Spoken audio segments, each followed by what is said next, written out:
Hey guys, I realize that the lighting might be really weird right here, but I'm getting so much ambient heat from the window behind me that I really don't want to move. So this is where this intro is gonna happen. I had so much fun last year making my best bookstores of London video that I wanted to make another episode in another city that I've called home. So I wanted to do a Best Bookstores Part 2 San Francisco edition. Some of these bookstores are longtime favorites from when I lived in San Francisco, and some of them are bookstores I've discovered since being back. And I'll probably include a book haul at the end from the books I inevitably pick up on this journey, because it's impossible to go into so many bookstores and not pick up a few books.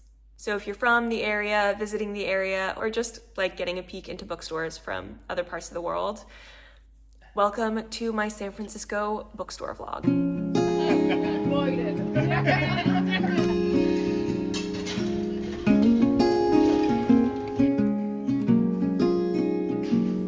So the first bookstore I went to was Blackbird Bookstore and Cafe in the Sunset. Right when you walk in, there's California-specific books, and they also have this whole section that is kind of bookish gifts. So they have candles and stickers and notebooks and note cards and stuff like that. A lot of them were very outdoorsy. The Sunset, if you don't know, is kind of known as like the beachiest neighborhood because it starts, or I guess ends, at Ocean Beach. And the vibe there is very beach town, USA. And I've noticed that the bookstores really do match the vibes of the neighborhood. So a lot of the stickers and candles and scents are all very sunset, beachy vibes. They had some seasonal displays out.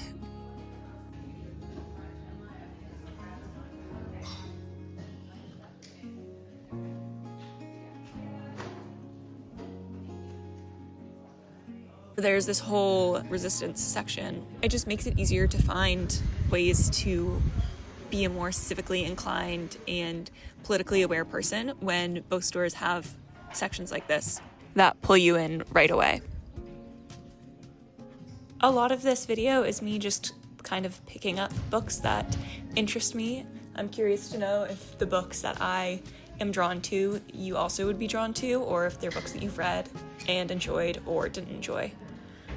And here's my favorite section, the nature and outdoor writing section.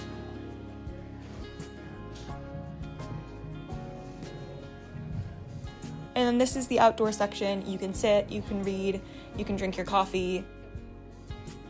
And then upstairs is where all of the kids' books are. And as I was saying, the front of the shop is just very open and airy, and it's really nice.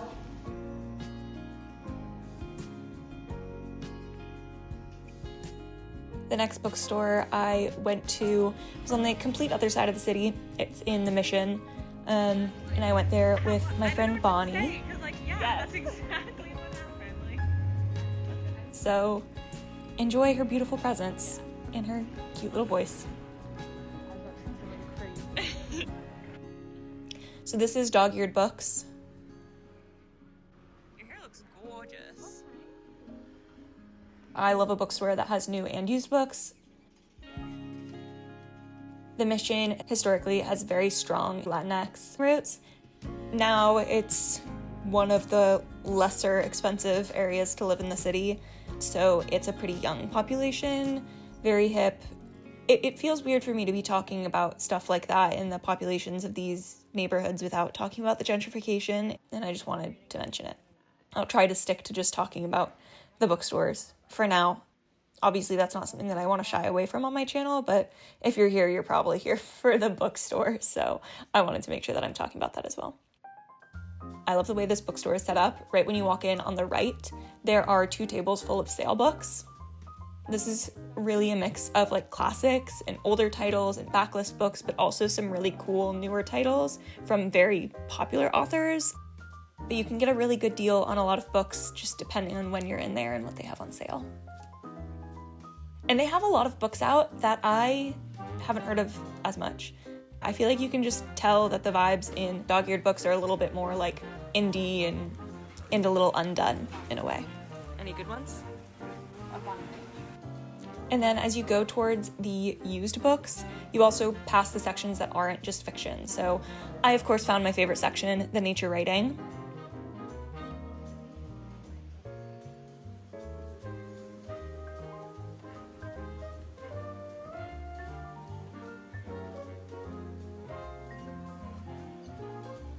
And then they have horror and mystery.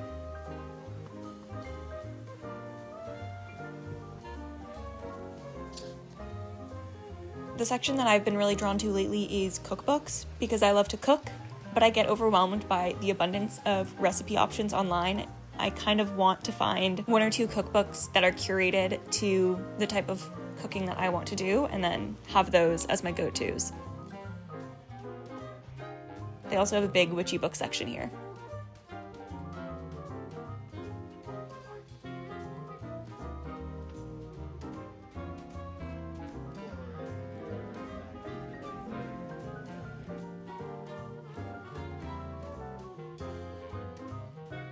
And then I walked one neighborhood away to the Castro and went to my last bookstore of the day, Fabulosa Books. They have all sorts of books, but they are primarily focused on queer literature. The Castro is a historically gay neighborhood, and the queer community still goes very strong here. They also have a lot of old fashion magazines, literature reviews and stuff.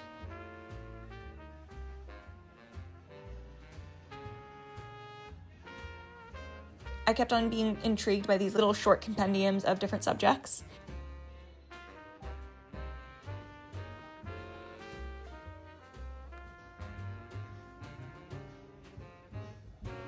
They have a whole section on San Francisco. That's one of my favorite things about going to bookstores in different cities is the sections about the local area. And then the little merchandise section where they have fun stickers and notebooks. I sent a picture of that Jazz Hands sticker to my partner because he was reading Project Hail Mary at the time, and now whenever he gets excited about something, he goes, "Rocky Jazz Hands." So I thought that was cute.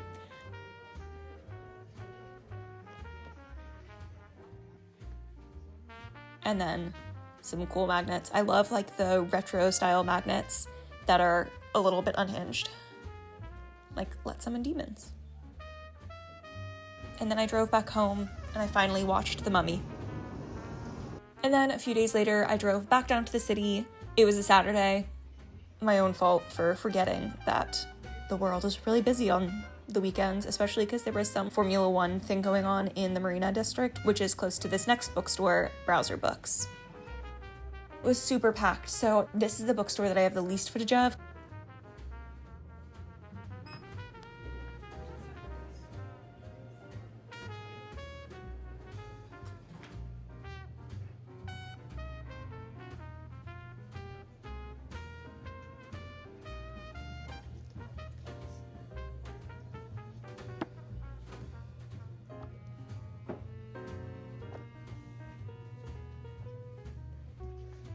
These papier planners are so beautiful, and I just got a planner that works really well for me, so I definitely don't need one, but they just have so many different types. They have like a goals journal and a gratitude journal and a reading journal, and they're just so beautiful.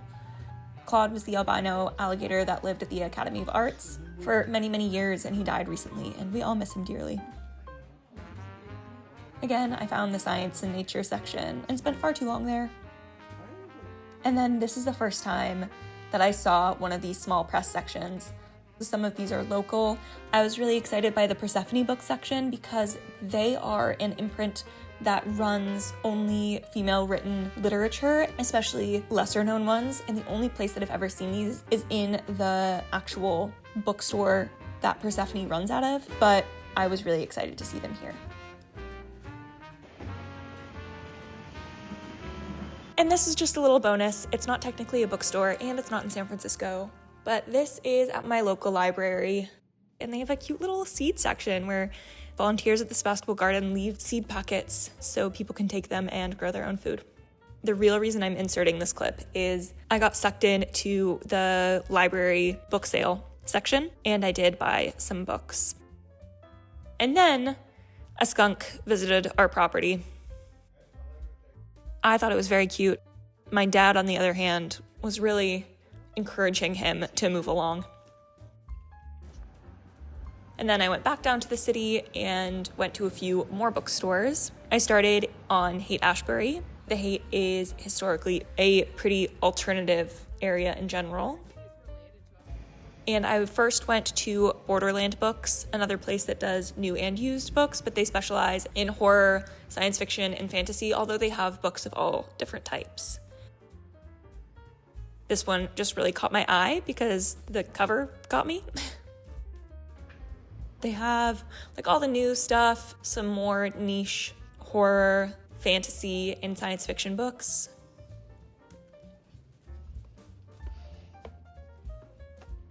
Tell me if the books that I reach for also are ones that catch your eye. Through this main section, you go into the back room, and that's where the majority of the more backlist books are. There's a big used section, but it's also just specifically where the horror, science fiction, and fantasy is. Some of the used books, especially the mass market paperbacks or more like pocketbooks, are really, really well priced here, under $5.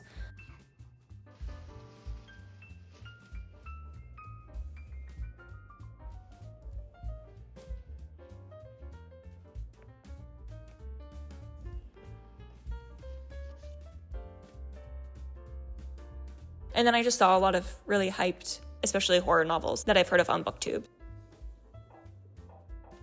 They have a recently acquired used book section, which is cool because it has a lot of very popular books.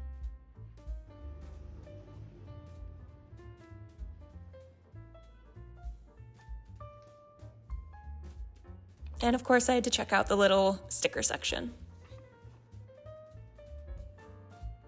And then right across the road from Borderlands is the Booksmith. It's just so interesting to see how different bookstores do curation and what they choose to put in front. This front room was a lot of nonfiction books. Again, these little pedia books keep grabbing my attention.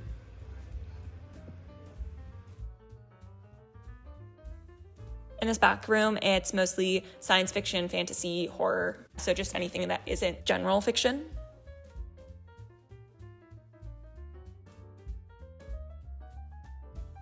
And of course, I found some plant books.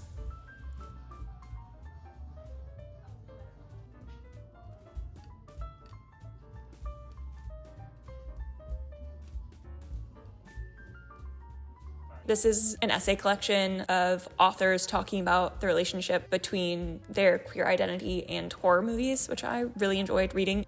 And then again, they had a Bay Area specific section and a small local press spotlight, which I find really interesting. And like looking through, because those are books that I probably wouldn't see for sale anywhere else. And then when you go around the corner, there's an entire third room dedicated just to general fiction.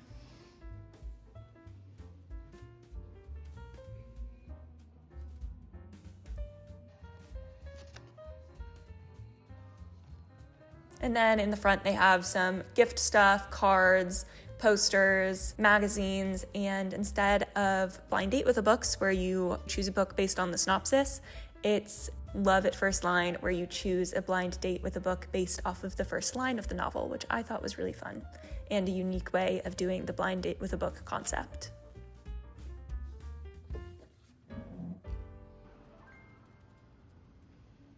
And then we finally made it to my favorite bookstore in the entire city, Green Apple Books in the Richmond. I used to live in the Richmond. Very often on the weekends, I would do a farmer's market day with my friends, and then we would go to Green Apple Books and spend far too much money and time on the books there. They have a huge section of really, really well-priced sale books right out at the front, and you can see that consumption-wise, this is where things go downhill for me. They have so many specialty sections that I'm always finding something new there.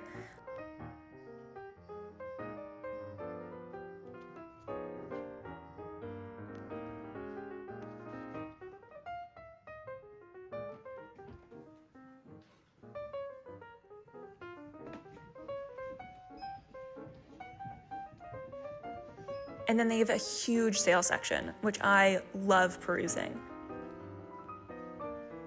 Honestly, a lot of their sale books are actually less expensive than their used books, which is a little silly, but there you go.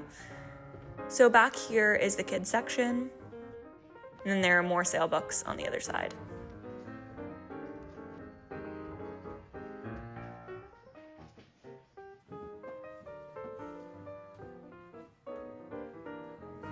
And then up here are a lot of the nonfiction and subject-specific books. So if you want to know about mathematics or metaphysics or architecture. And up here, it's mostly split by genre. And so there's like a section of new, and then it'll tell you when the used part starts. And then over here is all the nonfiction sale books.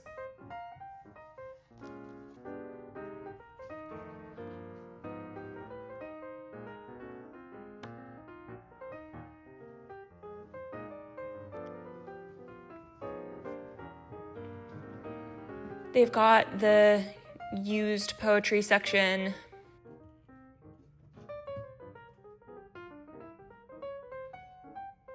And then, of course, all the nature books.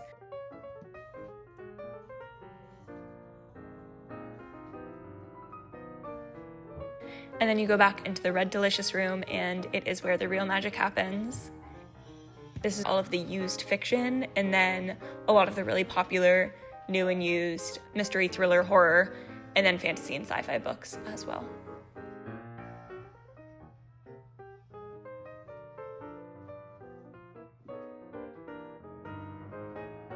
But I feel like at Green Apple you find truly the most popular books used, even some relatively new ones. So if you're looking for a specific book and you just don't want to pay the full price of a new book, it's a really good place to go.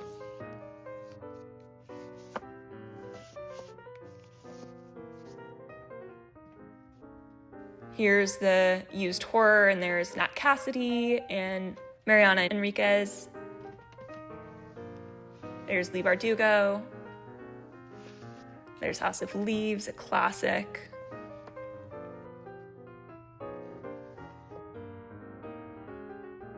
And then it's the same with the used fiction. They kind of have every author you'd ever want.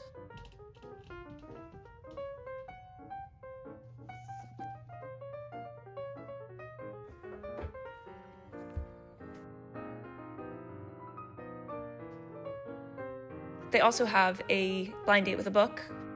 And then on the way down, you can see just how big of a space this is and just like an overview of the floor plan.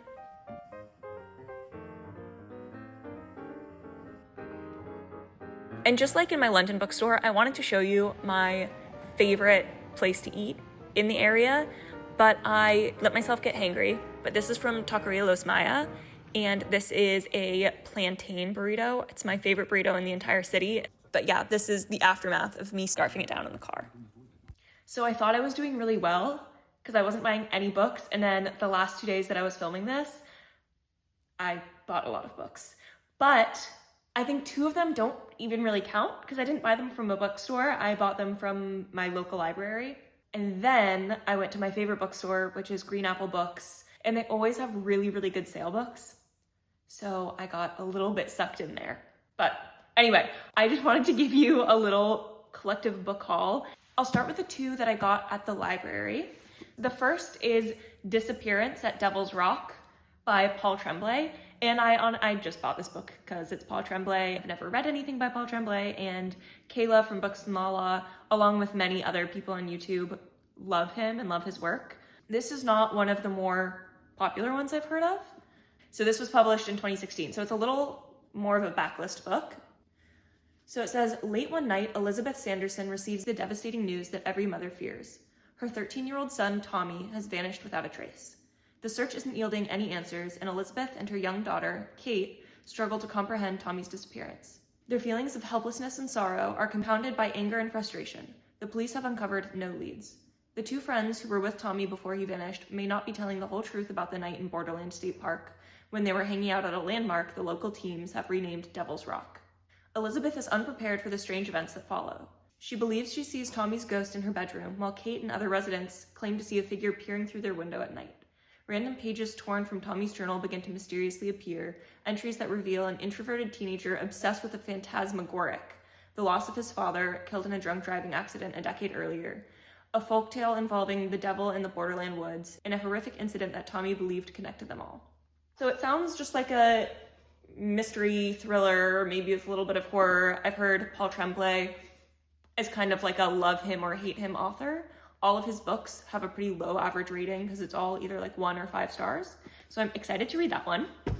And then the second one that I picked up at the library that I actually was gonna take out from the library, and then I saw that it was on sale for $1, so I decided to just grab it, even though it's a hardcover and I don't love hardcover books. But this one was such a good deal, and then I did buy one more hardback because it's so new that a lot of places don't carry it in paperback, and if they do, it's like $30. But I'll show you that later. But the one that I picked up in hardback is 10 minutes, 38 seconds in the Strange World by Elif Shafak. And this is one that I had heard of. I've heard really great things about it from, I believe, Books with Emily Fox. And from what I remember, it's about a sex worker who is murdered and thrown in a dumpster. And they say that your brain is still alive and working for 10 minutes and 38 seconds after you die. So this is her going back through her life and thinking about all of her friends and her entire life, basically. I've heard that the friendships in here are really magical and beautiful, and it's a really interesting and human look into sex work and the people who society decides aren't worth mourning. So those were the 2 books that I got from my library. The next 5 books, yes 5, I got from Green Apple Books, and they sell new and used books, but these are all used. Okay, so I'm gonna start with the 2 that I got in the sale buckets outside. So right when you walk in, there are a bunch of books for sale out there, and a lot of them are priced very, very low. So both of these were under $2. First, I got 84 Charing Cross Road by Helen Humph. And I genuinely know nothing about this. It says, the beloved classic, a 20-year correspondence between an American writer and a British bookseller. So I guess it's a classic and it's really short, and it was published in the 70s. And it's just letters between these 2 people who love books. And it's less than 100 pages. And the next thing that I got was Nothing to See Here by Kevin Wilson. And I've heard a lot about this as well. And from what I know, it's someone who's raising these kids. I don't know if she's a nanny or she's like helping a friend or she's an aunt, or I don't know what the situation is there, but she's helping raise these kids who spontaneously burst into flame. And it's supposed to be heartfelt and weird and fun. So that is Nothing to See Here by Kevin Wilson. The next one I got in the sales section upstairs, and it was $5. So this is Women Without Men by Sharnush Parsipour. And it is a book in translation, and it says a novel of modern Iran. It says this modern literary masterpiece follows the interwoven destinies of 5 women, including a wealthy middle-aged housewife, a prostitute, and a school teacher, as they arrive by different paths to live together in an abundant garden on the outskirts of Tehran. Drawing on elements of Islamic mysticism and recent Iranian history, this unforgettable novel depicts women escaping the narrow confines of family and society and imagines their future living in a world without men. This has been touted as a feminist Iranian novel, and with everything that's still going on in Iran, they're still protesting. There's been actually an increase since the end of February, I think, when universities reopened. And it's not as much in the news anymore, but there are still hundreds of thousands of people protesting and tens of thousands of people being arrested and thousands being hurt and killed to try to fight for equality. And I haven't read anything by an Iranian author. I don't know if I ever have. So I thought now would be a good time to start. It says in 1989, Parsipour was arrested and jailed for her frank and defiant portrayal of women's sexuality. While still banned in Iran, the novel became a bestseller there and has been translated into many languages around the world. She now lives in exile in Northern California. Yeah, this might be the book that I'm most excited to read and feel like is the most important thing for me to read and hopefully promote in the next few weeks. The next book that I got at Green Apple is one that I've been told so many times to read and I've been wanting and just never bought. And it's Braiding Sweetgrass by Robin Wall Kimmerer. By Robin Wall Kimmerer. It says Indigenous wisdom, scientific knowledge, and the teaching of plants. First of all, everyone I know who's read this loved it. And for what I know, it talks about Indigenous teachings on nature and environmentalism and conservation and just protecting nature. And I really want to read it. So I saw it on sale. It wasn't super inexpensive. It was $13, but it was supporting a local indie bookstore and it was buying a used book. So I was like, this is good. It would actually be wrong for me not to buy it. And that's also how I felt about my next and last book that I bought, and that's Endling by Maria Riva. I heard so many people reading this and loving it last year, especially Sid from Sid Bookworm, and it just sounds exactly like everything I love. First of all, I love snails. I have a snail tattooed on my ribs, who I named Franklin, and I believe this follows a scientist in Ukraine in 2022 who's researching this rare snail, who's the last of its kind, and also following and kind of trying to figure out what's going on in the kind of marriage for sale industry in Ukraine, where men come to Ukraine and want to buy Ukrainian women to be their wives, basically. And then at the same time, the war breaks out in Ukraine, and from what I've heard, it's written in a really interesting way, where about halfway through the novel, the war actually broke out, and part of this book is Maria Riva writing back and forth with her editor, talking about the war and what's going on.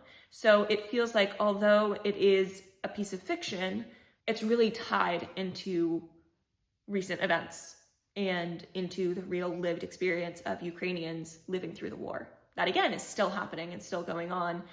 And it can be really hard to be constantly exposed to the horrors going on in the world, but it's really important that we don't numb ourselves to it and don't forget that they're still happening.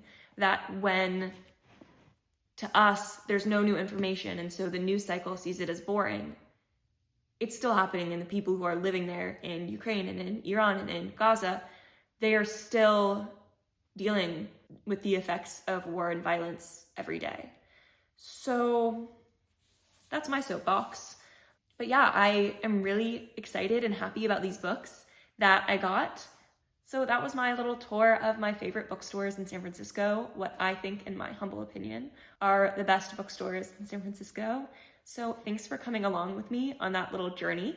Let me know if there are any other cities with amazing bookstores, and maybe someday I'll go and try to do a little tour of the best bookstores in that place. So thanks for watching, and I'll see you next time.